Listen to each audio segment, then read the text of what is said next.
السلام علیکم ورحمۃ اللہ وبرکاتہ، نحمده ونصلی علی رسولہ الکریم، اما بعد فاعوذ باللہ من الشیطان الرجیم، بسم اللہ الرحمن الرحیم، رب اشرح لی صدری ویسر لی امری واحلل عقدۃ من لسانی یفقہوا قولی۔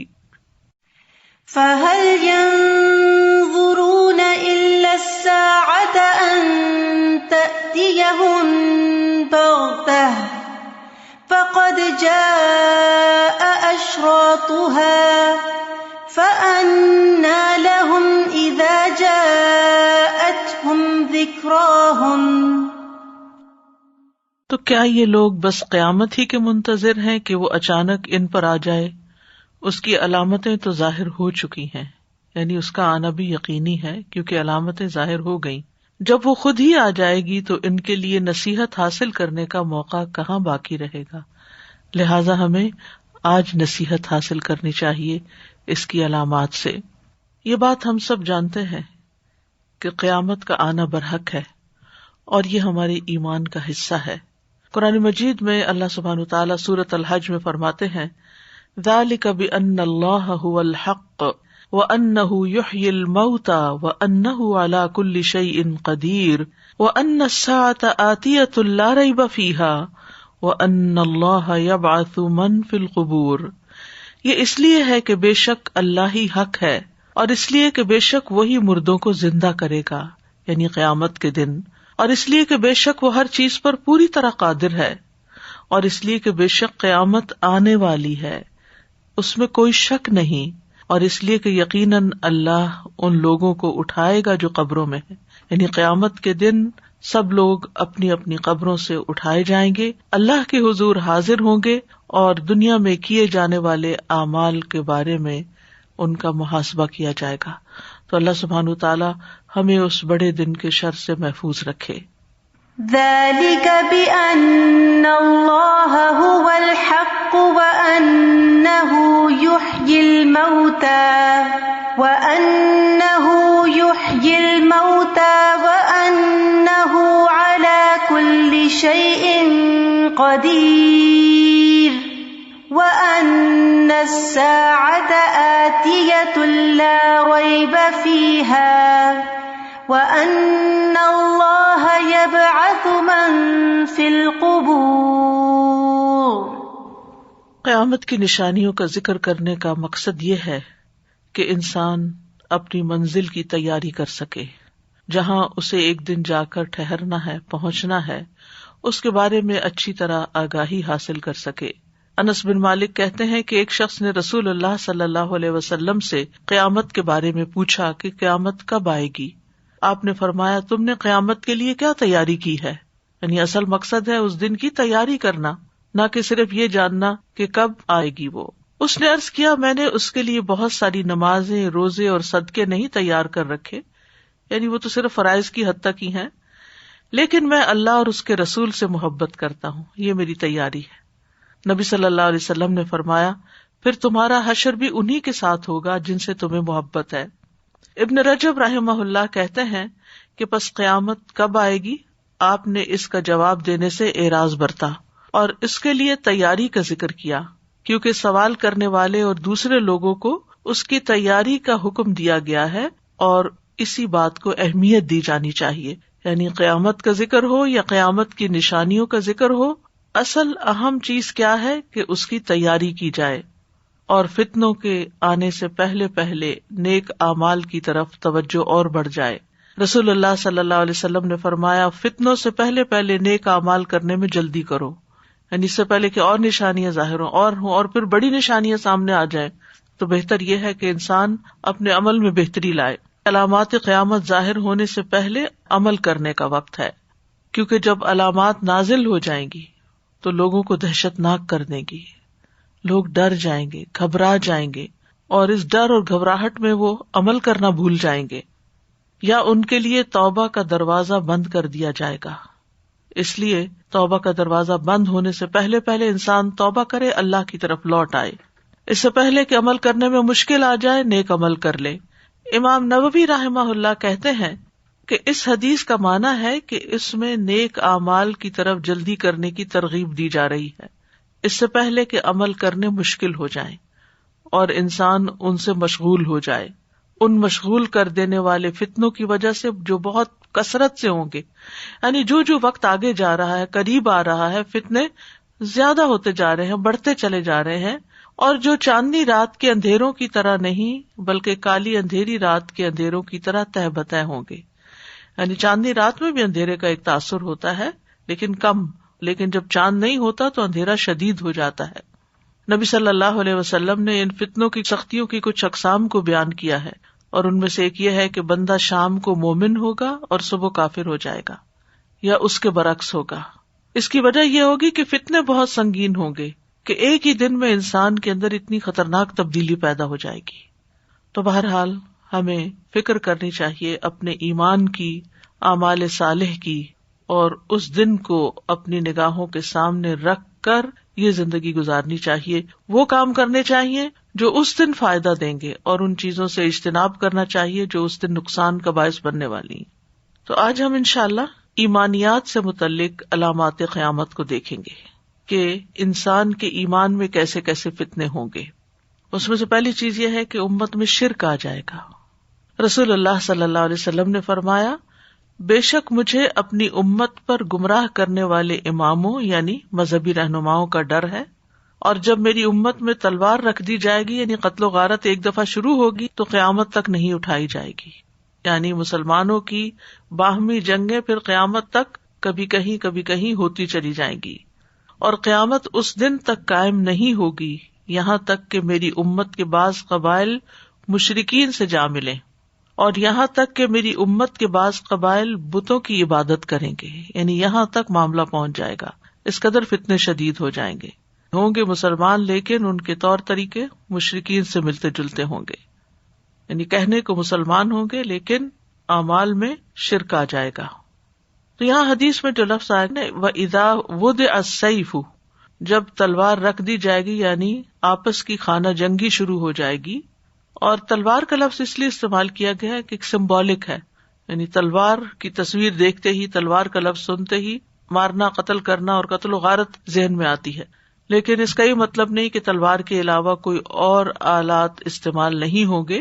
اس کے علاوہ بھی جو آلات جنگ ہیں جیسے نیزے ہیں، گولہ باری ہے، توپیں ہیں، ٹینکس ہیں، یہ چیزیں بھی استعمال ہوگی کیونکہ ان کا تعلق بھی قتال کے ساتھ ہے.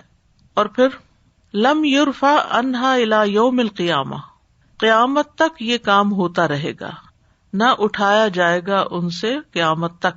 یعنی مسلسل ان میں جنگ رہے گی، کبھی کم اور کبھی زیادہ، کبھی کسی جگہ اور کبھی کسی جگہ.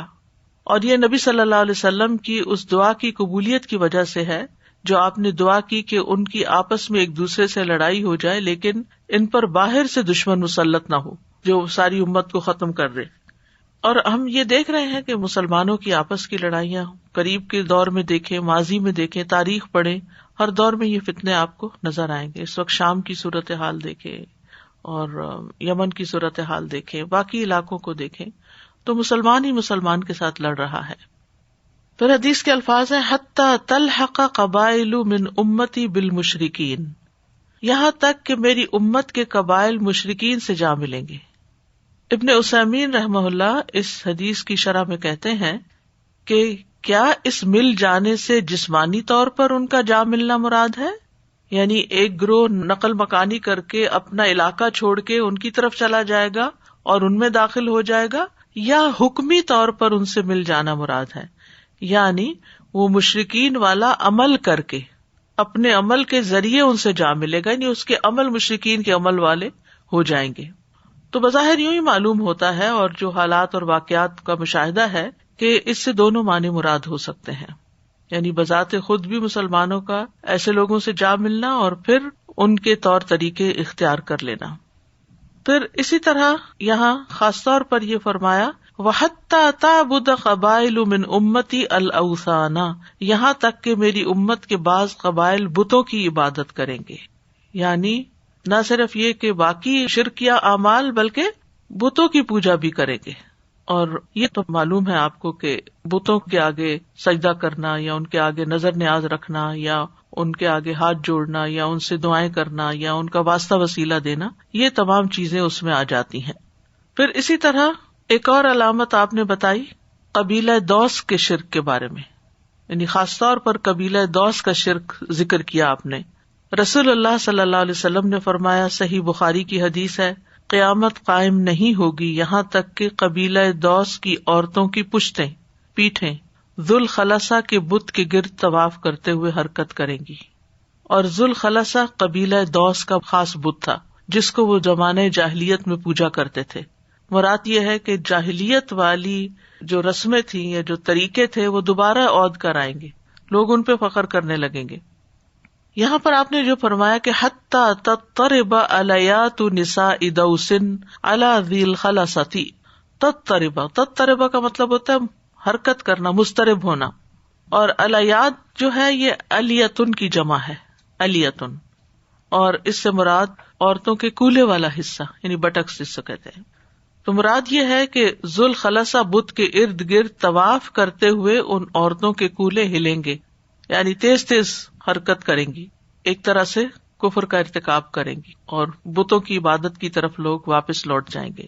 تو یہ جو مثال دی جاتی ہے تضطرب الیات یعنی پیٹھوں کا حرکت کرنا، یہ جوش و خروش کی علامت ہے، تیز تیز چلنے کی علامت ہے، دھکم پیل کرنے کی وجہ سے یہ مثال بیان کی جاتی ہے۔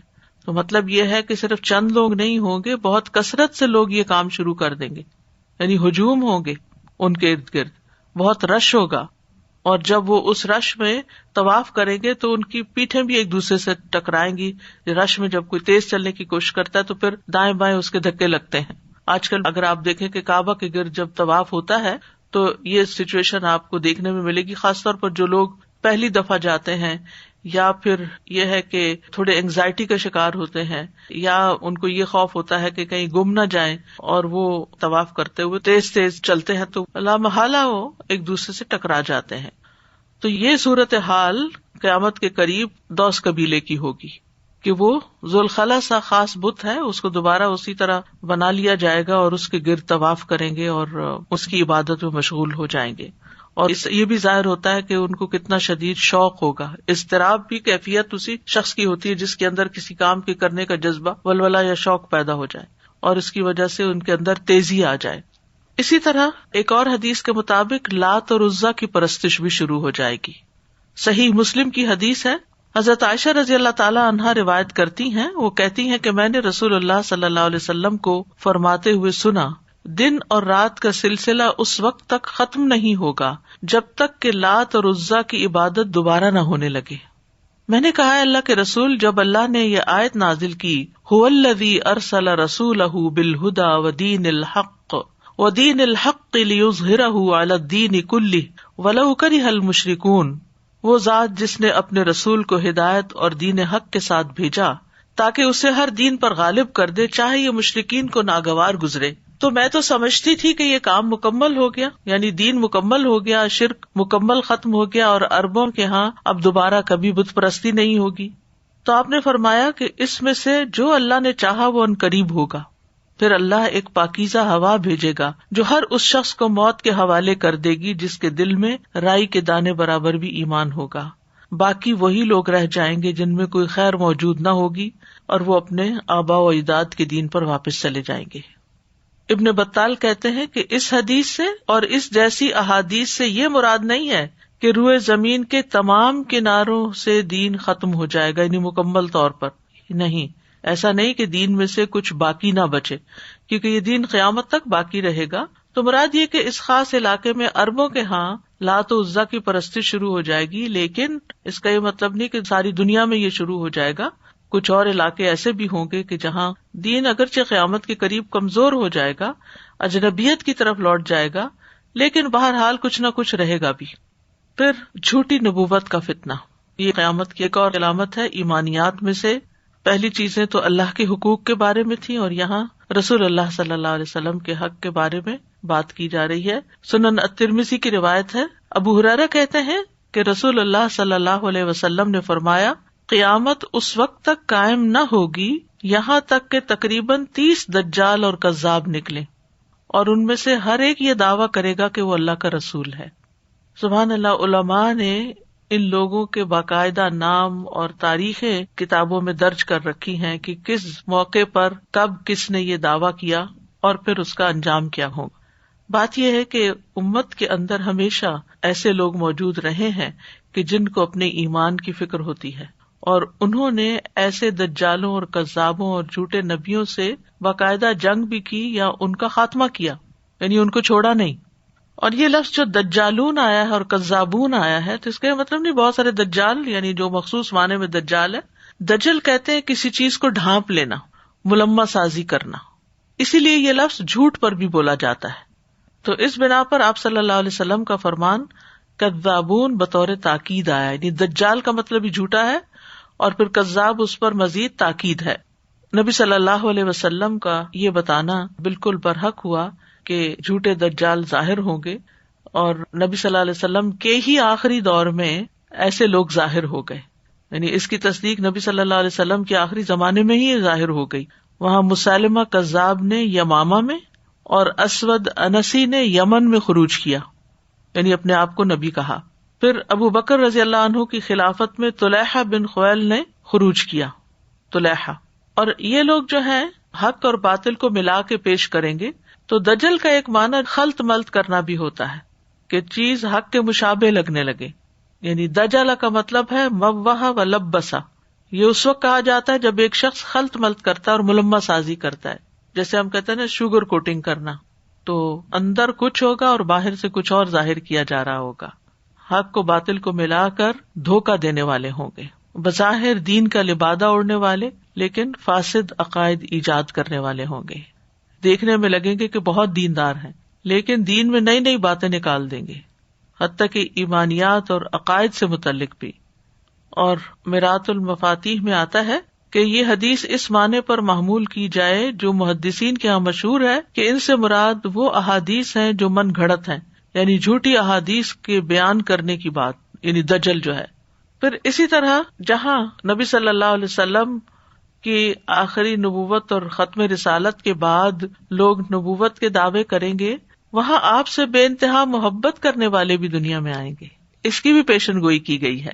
صحیح ابن حبان میں آتا ہے، ابو ہریرہ رضی اللہ عنہ سے مروی ہے، وہ کہتے ہیں کہ رسول اللہ صلی اللہ علیہ وسلم نے فرمایا، قسم ہے اس ذات کی جس کے ہاتھ میں میری جان ہے، تم میں سے کسی ایک پر ضرور ایسا دن آئے گا کہ وہ مجھے نہیں دیکھے گا، یعنی میں فوت ہو جاؤں گا اور پھر لوگ مجھے دیکھ نہیں پائیں گے، اور پھر اس کے بعد ایسا وقت آئے گا کہ میرا دیدار کرنا اس کو اپنے اہل و عیال اور اپنے مال سے زیادہ محبوب ہوگا۔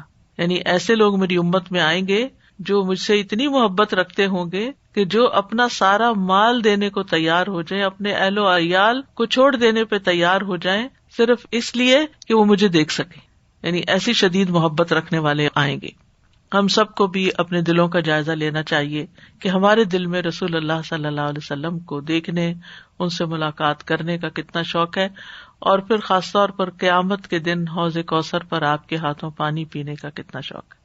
اس کے لیے سنت کی پیروی بہت ضروری ہے، اور سنت کو حقیر نہیں سمجھنا چاہیے، معمولی نہیں سمجھنا چاہیے۔ اور پھر صرف سنت کی پیروی کافی نہیں، بدعت سے بچنا بھی چاہیے، یعنی وہ چیزیں جو دین کے نام پر گھڑ لی گئیں، جو دین کا حصہ نہیں، نئی نئی ایجادات جن کو بظاہر دین کی بات کہہ کے بتایا جاتا ہے، حالانکہ اس کی کوئی دلیل یا کوئی اس کی نظیر ہمیں نبی صلی اللہ علیہ وسلم یا صحابہ کے دور میں یا تابعین اور تبع تابعین کے دور میں نہیں ملتی، اور بعد کے ادوار میں وہ نیکی کے کام شروع ہوئے، سو کالڈ نیکی کے، کیونکہ وہ نیکی تو ہو ہی نہیں سکتی جس کی اصل قرآن و سنت میں موجود نہ ہو۔ پھر اس کے بعد ہے تقدیر کا انکار۔ ابن زرارہ اپنے والد سے روایت کرتے ہیں کہ نبی صلی اللہ علیہ وسلم نے فرمایا، یہ آیت میری امت کے آخری زمانے کے اللہ عز و جل کی تقدیر کو جھٹلانے والوں کے بارے میں نازل ہوئی ہے۔ ذوقوا مس سقر انا کل شیء خلقناہ بقدر، چکھو آگ کا چھونا، بے شک ہم نے جو بھی چیز ہے اسے ایک اندازے کے ساتھ پیدا کیا ہے۔ تو علماء کہتے ہیں کہ یہاں پر مس سقر یعنی جہنم کی آگ میں جلو کیونکہ تم تقدیر کا انکار کیا کرتے تھے، یہ مراد ہے۔ کیونکہ خود نبی صلی اللہ علیہ وسلم نے اس بارے میں فرمایا، یہ آیت میری امت کے آخری زمانے میں اللہ عز و جل کی تقدیر کو جھٹلانے والوں کے بارے میں نازل ہوئی ہے کہ تقدیر وغیرہ کچھ نہیں، وہی ہوتا ہے جو انسان کرتا ہے، اور اللہ تعالیٰ کو پہلے سے کچھ معلوم نہیں. جب انسان کوئی کام کر لیتا ہے تو پھر اللہ کو پتہ چلتا ہے. اس قسم کے فاسد عقائد ہیں لوگوں کے. جبکہ تقدیر کے جو 4 کمپوننٹس ہیں اس میں سب سے پہلے یہ کہ اللہ سبحانہ تعالیٰ نے ہر چیز کو پیدا کیا، اللہ تعالیٰ کو ہر چیز کا علم ہے اور اس علم کو لکھا گیا، اور پھر یہ ہے کہ اللہ تعالیٰ ہی بندوں کے اعمال کا خالق ہے. پھر قیامت کی نشانیوں میں سے اور ایمان میں خلل ڈالنے والی چیزوں میں سے ایک ہے ستاروں پر ایمان لانا، ستاروں کو ماننا. سلسلہ صحیحہ کی حدیث ہے، طلحہ بن مصرف رضی اللہ عنہ بیان کرتے ہیں کہ رسول اللہ صلی اللہ علیہ وسلم نے فرمایا، مجھے بعد میں آنے والے زمانے میں اپنی امت پر سب سے زیادہ 3 امور کا ڈر ہے، 3 چیزوں کا ڈر ہے. نمبر 1 ستاروں پر ایمان لانا، نمبر 2 تقدیر کو جھٹلانا جس کا پچھلی حدیث میں ذکر پڑا، اور نمبر 3 حکمران کا ظلم کرنا. تو حکمرانوں کا ظلم ہم تاریخ میں بھی دیکھتے ہیں اور ہر دور میں رہا ہے، اور تقدیر کو جھٹلانے کا مسئلہ بھی ہو گیا. تو یہاں جو نئی بات ہے اس حدیث میں وہ ستاروں پر ایمان ہے. وَإِيمَانًا بِالنُّجُومِ حدیث کے الفاظ ہیں، یعنی اس عقیدے کی تصدیق کرتے ہوئے کہ ستاروں کی دنیا میں تاثیر ہے، یعنی سمپل لفظوں میں ستارے ہماری قسمتوں پر اثر انداز ہوتے ہیں. یہ سوچ ایمان کے منافی ہے. امام بخاری اپنی کتاب میں رقم تراز ہے کہ قتادہ رحمہ اللہ نے کہا، اللہ نے تاروں کو 3 مقاصد کے لیے پیدا کیا، آسمان کی زینت، شیاطین کو مارنے کے لیے، اور رہنمائی حاصل کرنے کے لیے بطور علامات. لہٰذا اگر کوئی شخص تاروں کا کوئی اور مقصد بیان کرتا ہے تو وہ غلطی پر ہے، اپنے وقت کو ضائع کر رہا ہے، وہ ایسی چیز کے بارے میں تکلف کر رہا ہے جس کا اسے علم نہیں، یعنی وہ اس بارے میں جانتا نہیں.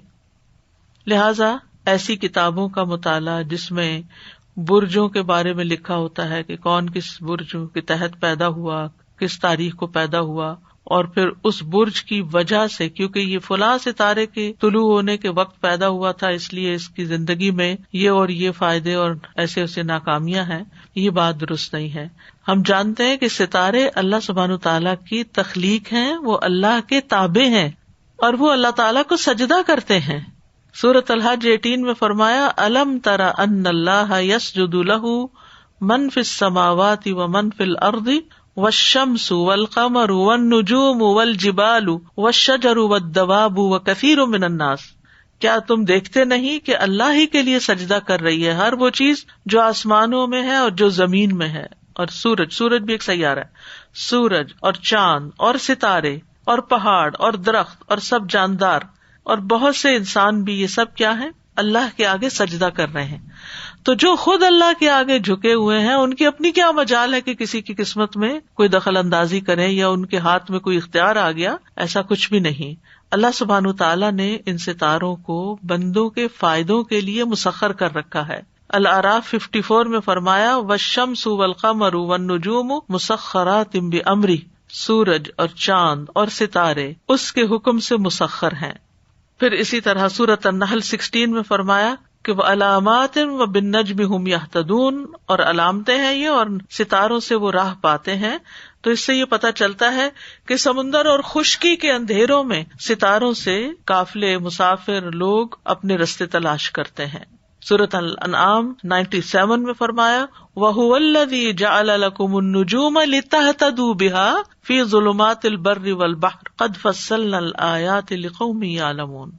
وہی ہے جس نے تمہارے لیے ستاروں کو بنایا تاکہ تم خشکی اور سمندر کے اندھیروں میں راہ پا سکو. یقیناً ہم نے آیات کو کھول کر بیان کر دیا ہے اس قوم کے لیے جو علم رکھتے ہوں. پھر اسی طرح یہ ہے کہ ستارے آسمان کی زینت بھی ہیں. سورۃ الملک 5 میں فرمایا، وَلَقَدْ زَيَّنَّا السَّمَاءَ الدُّنْيَا بِمَصَابِيحَ وَجَعَلْنَاهَا رُجُومًا لِلشَّيَاطِينِ وَأَعْتَدْنَا لَهُمْ عَذَابَ السَّعِيرِ. اور ہم نے آسمان دنیا کو زینت دی ہے چراغوں کے ساتھ، یعنی ستاروں کے ساتھ، اور ہم نے ان کو شیاطین کو مار بھگانے کا ذریعہ بھی بنایا. تو ایک اور چیز بھی اس میں آ گئی، یعنی خوبصورتی کے ساتھ ساتھ ان کے ذریعے شیاطین کو بھگایا جاتا ہے، اور ہم نے ان کے لیے بھڑکتے ہوئے آگ کا عذاب تیار کر رکھا ہے. اور ہمیں معلوم ہے کہ سورج اور چاند جب ان کو گہن لگتا ہے، یعنی وہ خود گہنا جاتے ہیں، تو ہمیں کیا حکم دیا گیا ہے کہ ہم صلاۃ کسوف اور خسوف پڑھیں.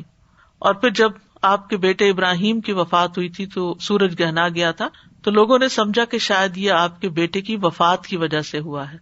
تو اس وقت بھی آپ نے فرمایا کہ ایسا نہیں ہے، وہ تو اللہ کی نشانیوں میں سے ایک نشانی ہے، یعنی سورج کے گہنانے کا کوئی اثر ان کے بیٹے کی وفات پر نہیں ہے، یعنی وہ قسمتوں پر اثر انداز نہیں ہوتے. تو جس طرح بہت سی اور نشانیاں ہیں، اسی طرح ستارے بھی نشانی ہے. اور جب کبھی ان کے اندر کوئی ایسی خطرناک قسم کی تبدیلی ہو، جیسے شہاب ثاقب کی بارش ہو سکتی ہے، ستارے ٹکراتے ہیں، زمین کے ساتھ ٹکرا سکتے ہیں، کوئی ایسی خبر آئے یعنی کہ اس کا کوئی اندیشہ ہو یا کسوف و خسوف ہو، تو انسان کو پھر کیا کرنا چاہیے کہ انسان پھر نیک اعمال کے ذریعے اللہ تعالیٰ کی طرف رغبت کرے اور صدقہ، خیرات، دعا اور اچھے کاموں کے ذریعے ان چیزوں کے مصائب سے بچے. لیکن اگر کوئی یہ سمجھتا ہے کہ ستارے ہماری زندگی میں اثر رکھتے ہیں تو یہ بات درست نہیں. ایک ہے علم تاثیر اور ایک ہے علم رہنمائی. اور علم تاثیر کے پھر آگے 3 اقسام ہیں. نمبر 1 یہ کہ یہ نظریہ رکھا جائے کہ تارے بذات خود اثر انداز ہوتے ہیں، ان کے اندر طاقت ہے، اختیار ہے کہ وہ بندوں کی قسمت پہ اثر انداز ہو جائیں. یعنی ان کے بارے میں یہ سمجھنا کہ تارے خود ہی حادثات اور نقصان پیدا کرتے، تو یہ شرک اکبر ہے.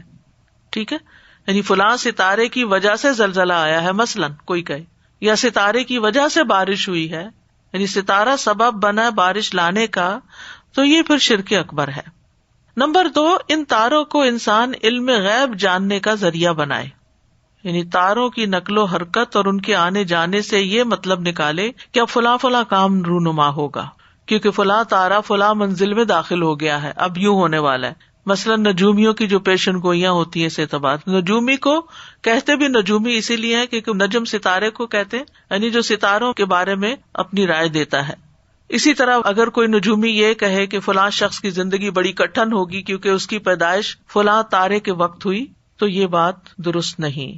اور فلاں کی زندگی خوشحال ہوگی کیونکہ اس کی پیدائش فلاں تارے کے وقت ہوئی. تو ایسا شخص حقیقت میں تاروں کو علم غیب جاننے کا وسیلہ اور ذریعہ بنا رہا ہے، کازیشن یعنی کاز سمجھ رہا ہے، حالانکہ غیب کا دعویٰ کرنا کفر ہے. ایسا شخص بھی اسلام کے دائرے سے پھر خارج ہو جاتا ہے، کیونکہ اللہ تعالیٰ فرماتے ہیں قُل لَا يَعْلَمُ مَن فِي السَّمَاوَاتِ وَالْأَرْضِ الْغَيْبَ إِلَّا اللَّهُ، کہہ دیجیے اللہ کے سوا آسمانوں اور زمین میں جو بھی ہے غیب نہیں جانتا. ٹھیک ہے، تو یہاں حصر ہے، لا یعلم من فی السماوات والارض، جیسے لا الہ الا اللہ ہوتا ہے، مطلب ہے ہی نہیں کوئی جس کے پاس غیب کا علم ہو. اور تیسری چیز جو ہے تاروں کو خیر اور شر کے رونما ہونے کا سبب قرار دے، تو یہ شرک اصغر ہے. ٹھیک ہے، یعنی غیب کی خبر جاننا کفر ہے، لیکن یہ شرک اصغر ہے. جب کوئی چیز رونما ہو تو فوراً ستارے کے اوپر لے جائے کہ ستارہ طلوع ہو گیا ہے، اس وجہ سے ایسا ہو رہا ہے. یہ اس کو، کیونکہ کسی بھی کام کے ہونے کا اصل مسبب الاسباب تو خود اللہ تعالیٰ ہے، ساری چیزیں جو ہیں وہ اس کے ہی ہاتھ میں ہیں.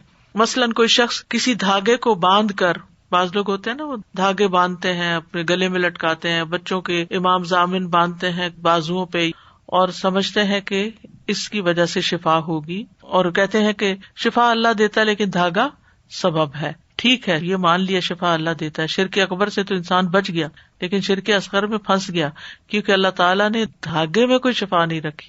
یعنی دوائیوں میں تو اللہ نے رکھی ہے یا اور چیزیں جو ہیں، لیکن دھاگے کے اندر تو شفا نہیں ہے. شفا تو اللہ کے ہاتھ میں ہے، اور اللہ تعالیٰ نے شفا کے لیے دوائیں اختیار کرنے کا کہا ہے. پھر اسی طرح بارش کے ساتھ اس کا کوئی تعلق نہیں ہے. آپ صلی اللہ علیہ وسلم نے حدیبیہ میں فجر کی نماز پڑھائی اور اس رات بارش ہوئی تھی، تو فارغ ہو کے فرمایا کیا تمہیں علم ہے کہ تمہارے رب نے کیا فرمایا؟ اس پر صحابہ کرام نے کہا اللہ اور اس کا رسول ہی بہتر جانتے ہیں. آپ نے فرمایا تمہارے رب نے فرمایا میرے بندوں میں سے کچھ نے مجھ پر ایمان اور کچھ نے کفر کرتے ہوئے صبح کی. چنانچہ جس نے کہا کہ ہمیں اللہ کے فضل اور اس کی رحمت سے بارش ملی تو وہ مجھ پر یعنی اللہ پر ایمان رکھتا ہے اور تاروں سے کفر کرتا ہے. اور جس نے کہا کہ یہ ہمیں فلاں فلاں برج اور تارے کی وجہ سے بارش ملی تو وہ میرے ساتھ کفر کر رہا ہے اور تاروں پر ایمان رکھتا ہے. تو تاروں پر ایمان رکھنا کہ تارے کی وجہ سے یہ ہوتا ہے، یہ درست نہیں.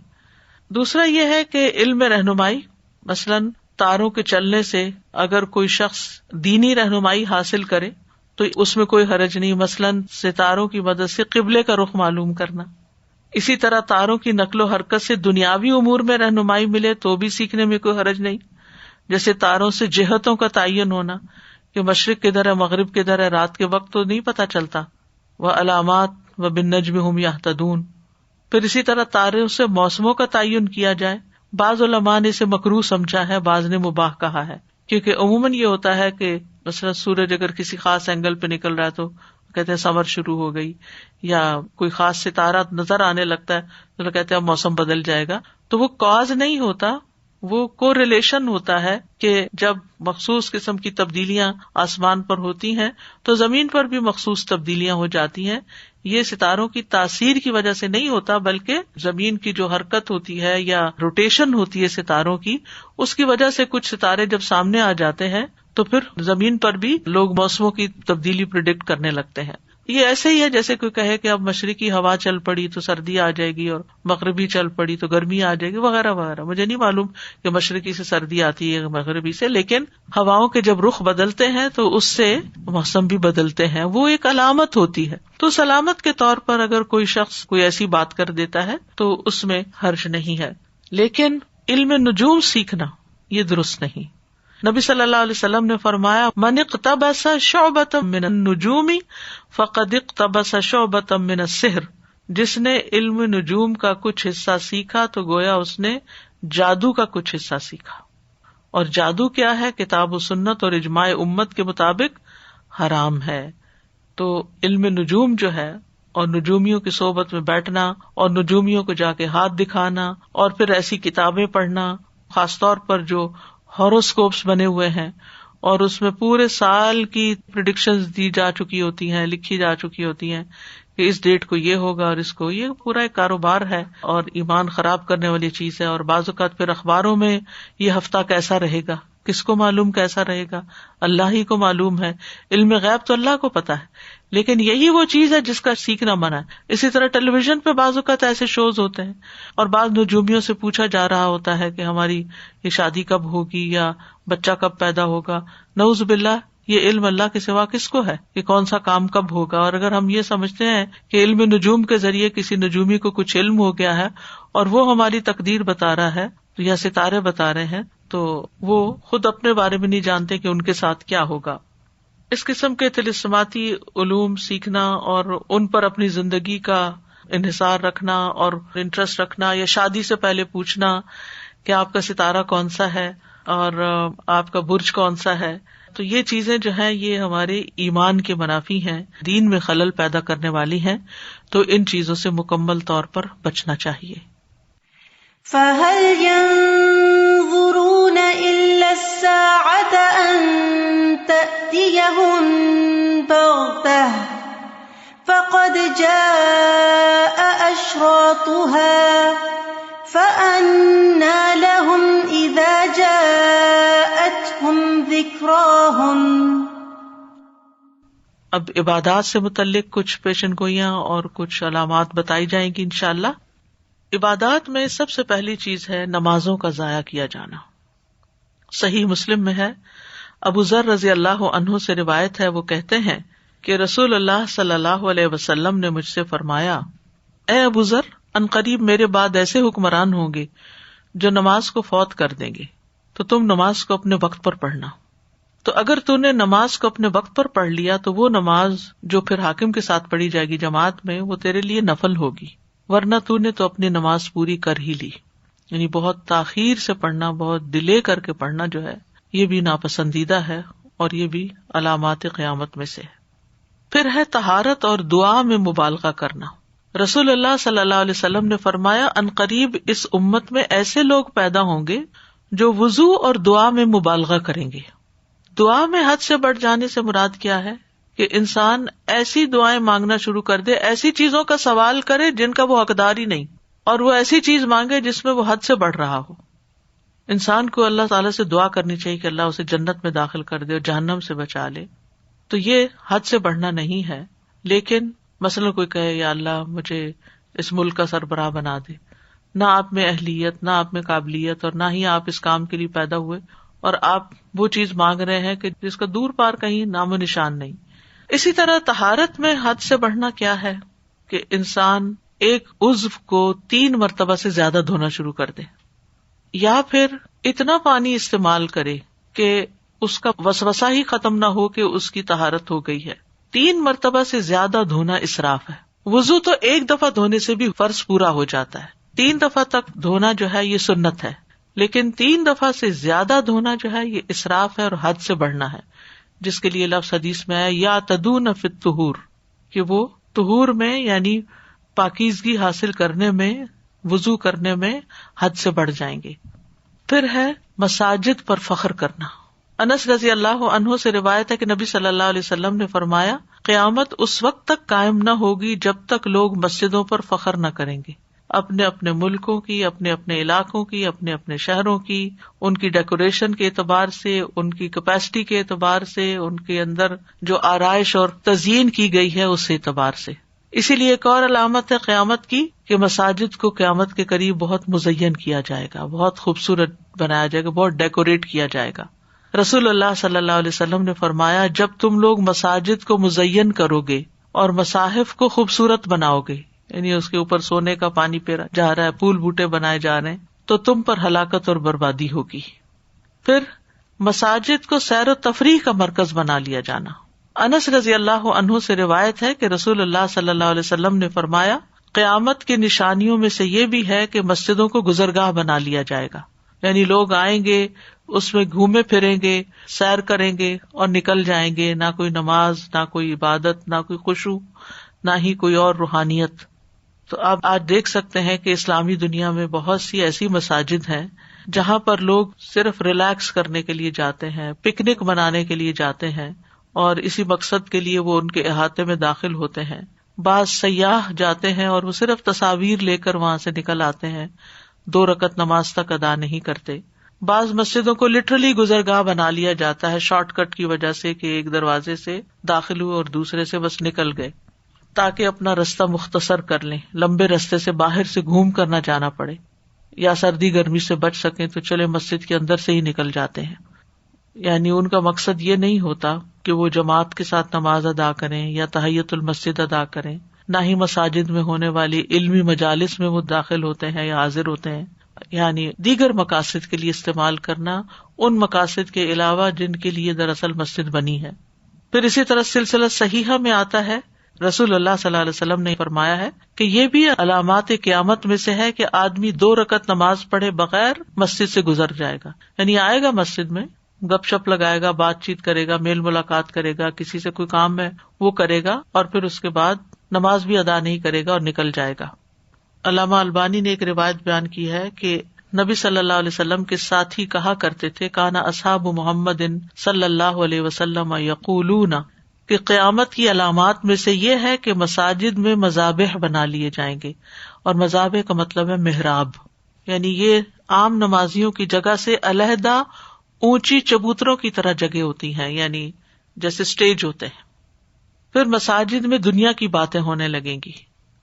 عبداللہ بن مسعود رضی اللہ عنہ سے روایت ہے کہ رسول اللہ صلی اللہ علیہ وسلم نے فرمایا، آخری زمانے میں ایسے لوگ ہوں گے جو مسجدوں میں حلقوں کی صورت میں بیٹھیں گے، یعنی سرکلز بنا کے بیٹھیں گے. ان کی سب سے بڑی فکر دنیا ہوگی، دین یا آخرت، یا وہ دین کے لیے مسجد میں نہیں حاضر ہوں گے بلکہ دنیاوی مقاصد کے میل ملاپ کے لیے، کہ چلے فلاں مسجد میں چلتے ہیں، وہاں بڑے بڑے بزنس مین آتے ہیں، ان سے دوستی کرتے ہیں، ان سے کوئی بزنس کی ٹپس لیتے ہیں، یا ان کے ساتھ مل کے کوئی بزنس کرتے ہیں. یعنی مقصد عبادت نہیں، اللہ کی اطاعت نہیں، بلکہ دنیا حاصل کرنا. تو وہ مسجدوں میں جا کے بیٹھیں گے، لیکن ان کی سب سے بڑی فکر دنیا ہوگی. یعنی ان حلقات میں بیٹھ کر بھی ان کی گفتگو جو ہے وہ دنیا ہی کے معاملے میں ہوگی. فرمایا، ایسے لوگوں کے پاس نہ بیٹھنا، بس بے شک اللہ کو ایسوں کی کوئی ضرورت نہیں ہے. یعنی ایسے لوگ جو ہیں ان کی صحبت اختیار نہ کرنا. کیوں؟ کیونکہ انسان اپنے دوست کے دین پر ہوتا ہے، جیسے لوگوں کے ساتھ بیٹھتا ہے ویسا ہی اس کا انٹرسٹ ہو جاتا ہے، ویسی ہی چیزیں اس کا شوق بن جاتی ہیں. اسی طرح صحیح الترغیب والترہیب کی بھی ایک روایت ہے. عبداللہ بن مسعود کہتے ہیں کہ رسول اللہ صلی اللہ علیہ وسلم نے فرمایا، آخری زمانے میں ایسے لوگ ہوں گے جو مساجد میں دنیاوی گفتگو کریں گے، اللہ کو ایسے لوگوں کی کوئی ضرورت نہیں ہوگی. یعنی وہ بظاہر مسجدوں کو آباد کیے ہوئے ہیں، لیکن ان مقاصد کے ساتھ نہیں جو مسجد بنانے کا اصل مقصد ہوتا ہے، بلکہ اس کے علاوہ دیگر چیزوں پر ان کی توجہ زیادہ ہوتی ہے۔ اور آج افسوس کے ساتھ ہم یہ چیز دیکھتے ہیں کہ مسجدوں میں نمازیوں کی تعداد تو بہت کم ہوتی ہے، لیکن اس کے علاوہ جو دیگر ایکٹیویٹیز ہیں جس میں کچھ فن اور کھانا پینا اور ایسی چیزیں، میل ملاقات ہو، اس کے لیے لوگ مسجدوں کی طرف رجوع کرتے ہیں۔ ٹھیک ہے، مسجد مسلمانوں کا ایک کمیونٹی سینٹر بھی ہے، لیکن کمیونٹی کی نیڈس جہاں وہاں پوری ہوتی ہیں اس سے زیادہ تو نمازی وہاں آنے چاہیے اور نمازوں میں لوگوں کی شرکت ہونی چاہیے۔ اب آپ دیکھیں زیادہ تو جمعہ میں زیادہ لوگ ہوتے ہیں، ورنہ یہ کہ اگر کوئی شادی کا انویٹیشن ہو یا اور کسی فنکشن کا تو اس کے لیے لوگ پھر بھی مسجد میں آ جائیں گے، لیکن جب نماز کے لیے حی علی الصلاۃ اور حی علی الفلاح پکارا جاتا ہے تو سننے والے نہیں ہوتے۔ تو اللہ سبحانہ وتعالی ہمیں ان تمام فتنوں سے محفوظ رکھے اور مساجد کی قدر کی توفیق دے اور اپنی عبادات کو اسی طریقے پر کرنے کی جو اللہ تعالیٰ کو پسند ہے۔ رب اعنی علی ذکرک و شکرک و حسن عبادتک۔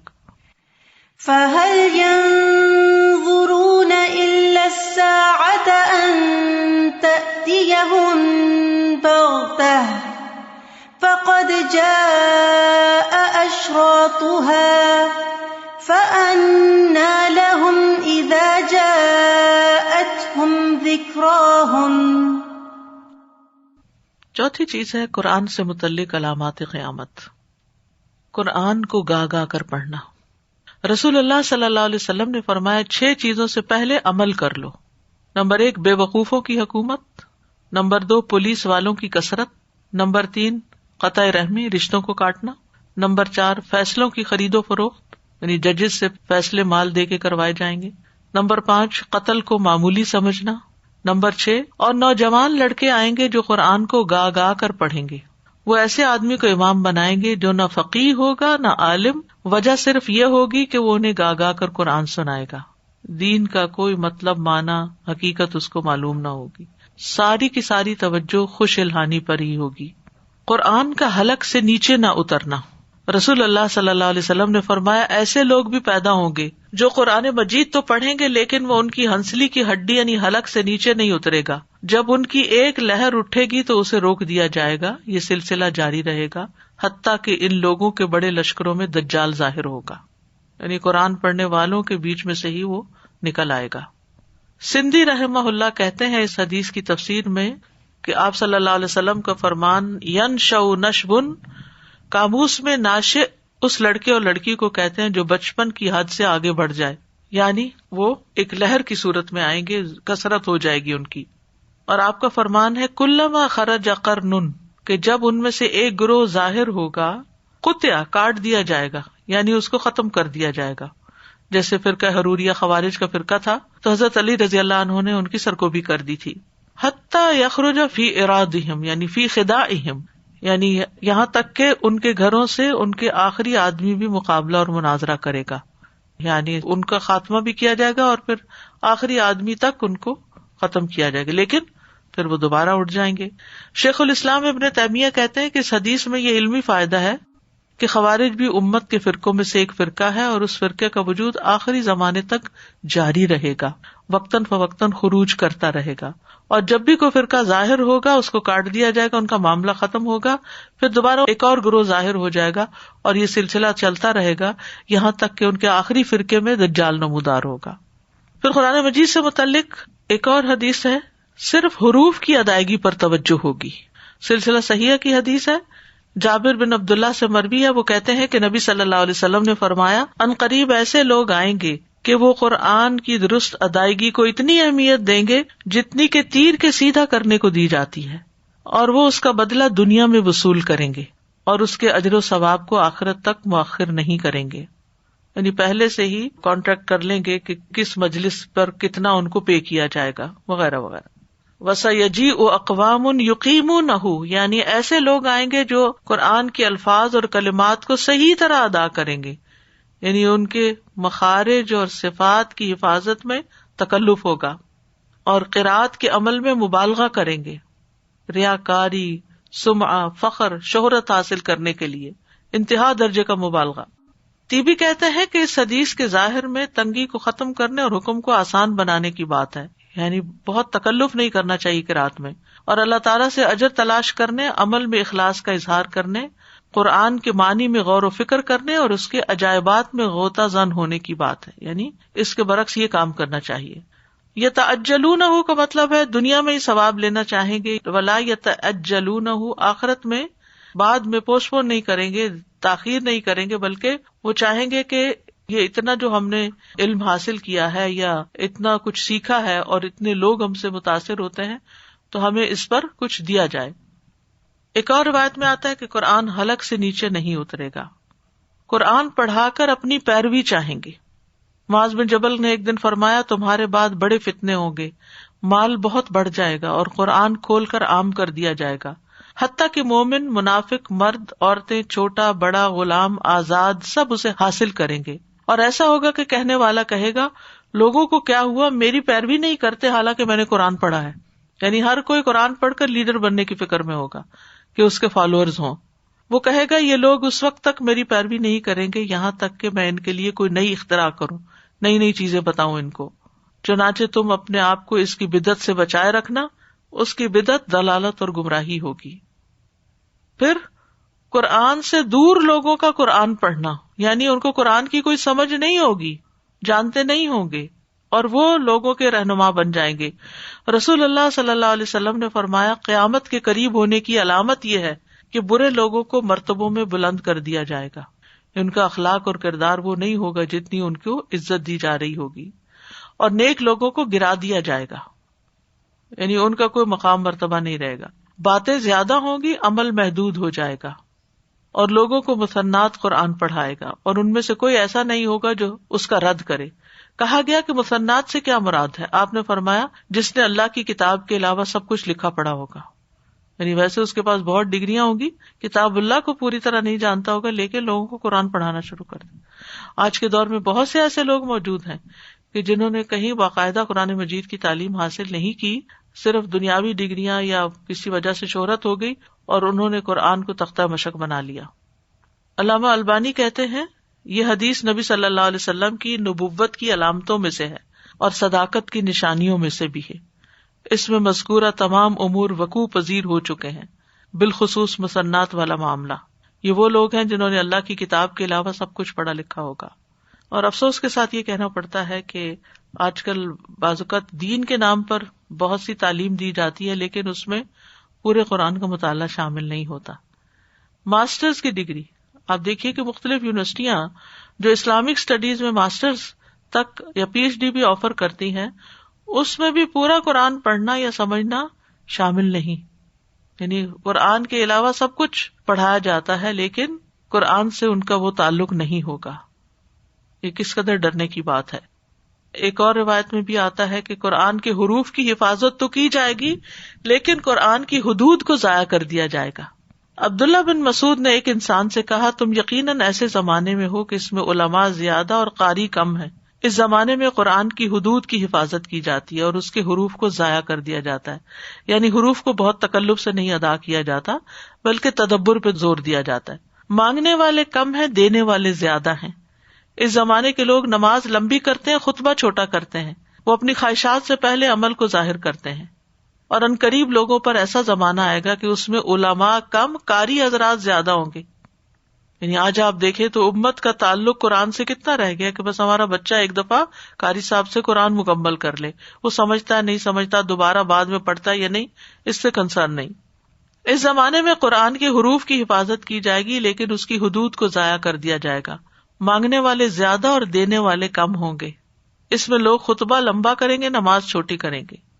اس زمانے میں لوگ اپنے عمل سے پہلے اپنی خواہشات کو ظاہر کریں گے. تو یہ چیزیں بھی آج ہم دیکھتے ہیں. یعنی عمل سے پہلے مراد یہ کہ قرآن کو عمل کی غرض سے پڑھنے کی بجائے اپنی خواہشات کی تکمیل کے لیے پڑھایا جائے گا اور اس پر دنیاوی بینیفٹس حاصل کرنے کی تمنا کریں گے.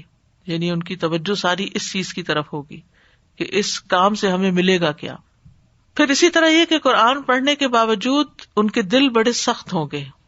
معاذ بن جبل کہتے ہیں عنقریب یہ قرآن کچھ لوگوں کے سینوں میں بوسیدہ ہو جائے گا جیسا کہ کپڑا بوسیدہ ہو کر پھٹ جاتا ہے.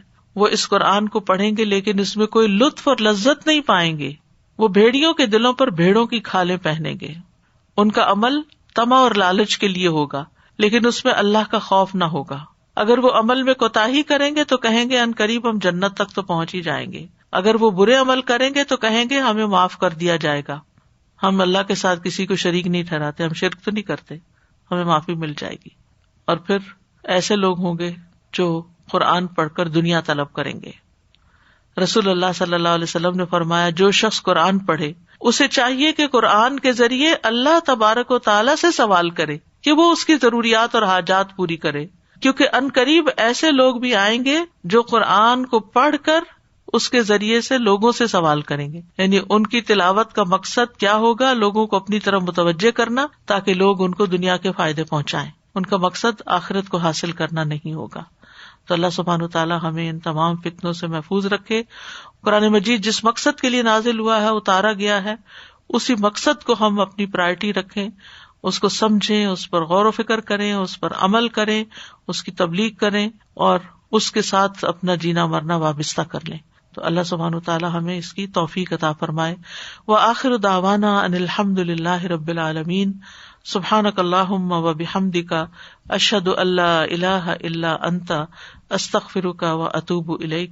السلام علیکم ورحمۃ اللہ وبرکاتہ۔